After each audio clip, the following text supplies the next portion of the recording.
Chapter 5.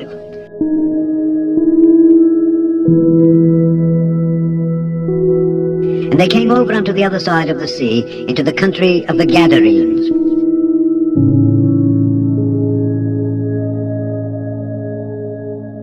And when he was come out of the ship, immediately there met him out of the tombs a man with an unclean spirit,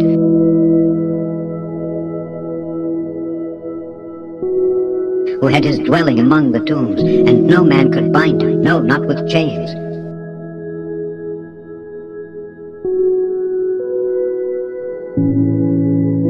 Because that he had been often bound with fetters and chains, and the chains had been plucked asunder by him, and the fetters broken in pieces. Neither could any man tame him.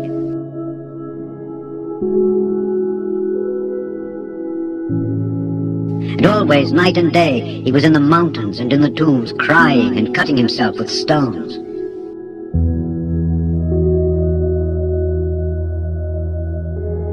But when he saw Jesus afar off, he ran and worshipped him.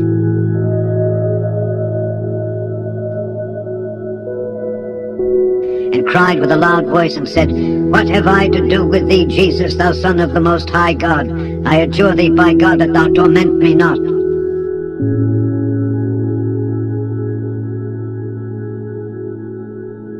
For he said unto him, Come out of the man, thou unclean spirit.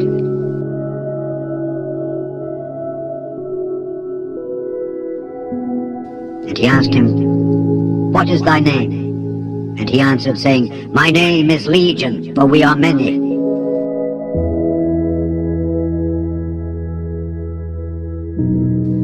And he besought him much that he would not send them away out of the country.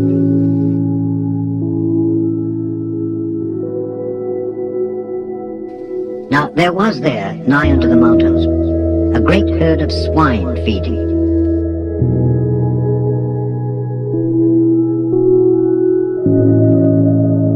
And all the devils besought him, saying, Send us into the swine, that we may enter into them.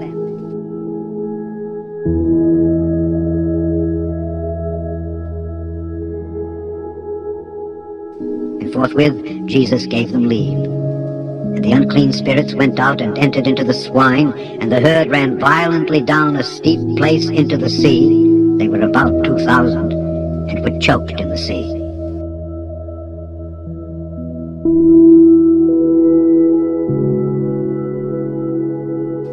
And they that fed the swine fled, and told it in the city and in the country. And they went out to see what it was that was done.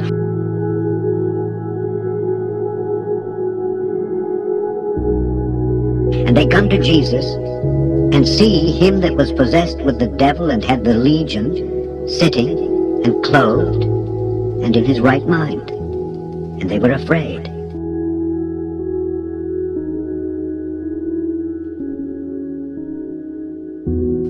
And they that saw it told them how it befell to him that was possessed with the devil, and also concerning the swine.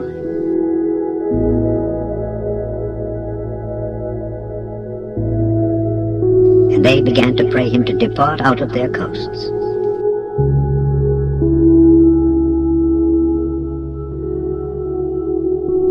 And when he was come into the ship, he that had been possessed with the devil prayed him that he might be with him.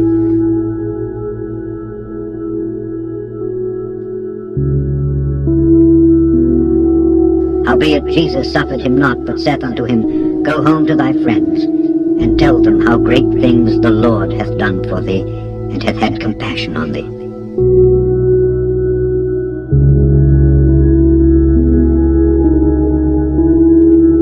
And he departed, and began to publish in Decapolis how great things Jesus had done for him.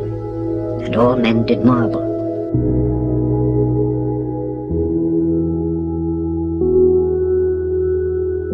And when Jesus was passed over again by ship unto the other side, much people gathered unto him, and he was nigh unto the sea.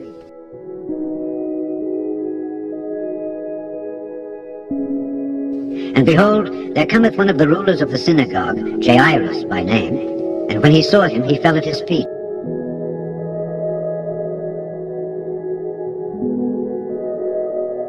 and besought him greatly, saying, My little daughter lieth at the point of death.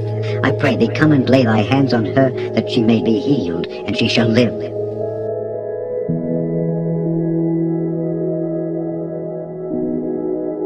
And Jesus went with him, and much people followed him and thronged him.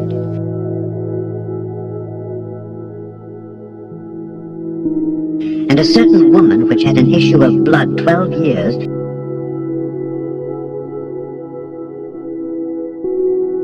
and had suffered many things of many physicians, and had spent all that she had, and was nothing better, but rather grew worse,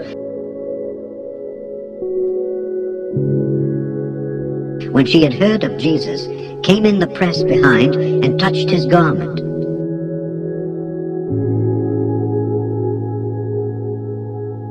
For she said, If I may touch but his clothes, I shall be whole. And straightway the fountain of her blood was dried up, and she felt in her body that she was healed of that plague.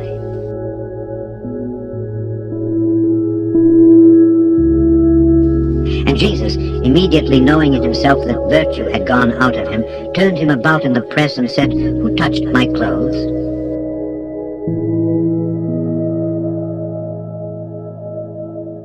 And his disciples said unto him, Thou seest the multitude thronging thee, and sayest thou, Who touched me?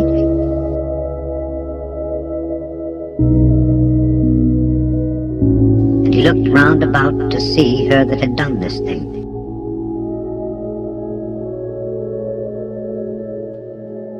But the woman, fearing and trembling, knowing what was done in her, came and fell down before him and told him all the truth.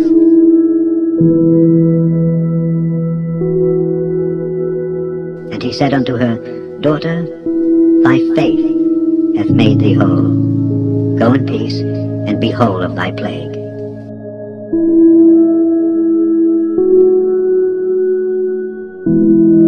While he yet spake, there came from the ruler of the synagogue's house certain which said, Thy daughter is dead.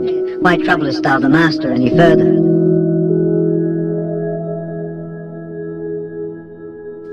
As soon as Jesus heard the word that was spoken, he saith unto the ruler of the synagogue, Be not afraid, only believe.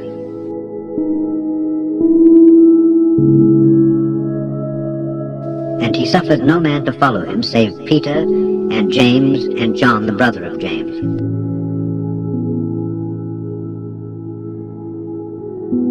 And he cometh to the house of the ruler of the synagogue, and seeth the tumult, and them that wept and wailed greatly.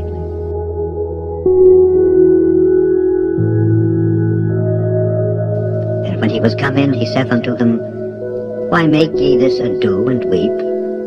The damsel is not dead, but sleepeth.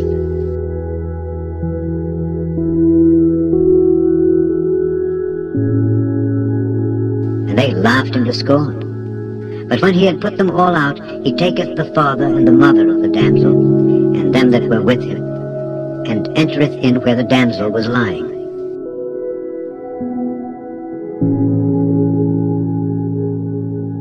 And he took the damsel by the hand, and said unto her, Talitha cumi, which is, being interpreted, Damsel, I say unto thee, arise.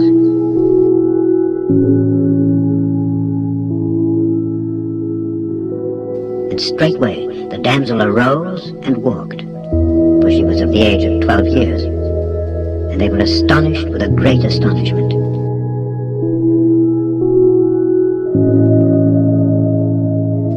And he charged them straitly that no man should know it, and commanded that something should be given her to eat.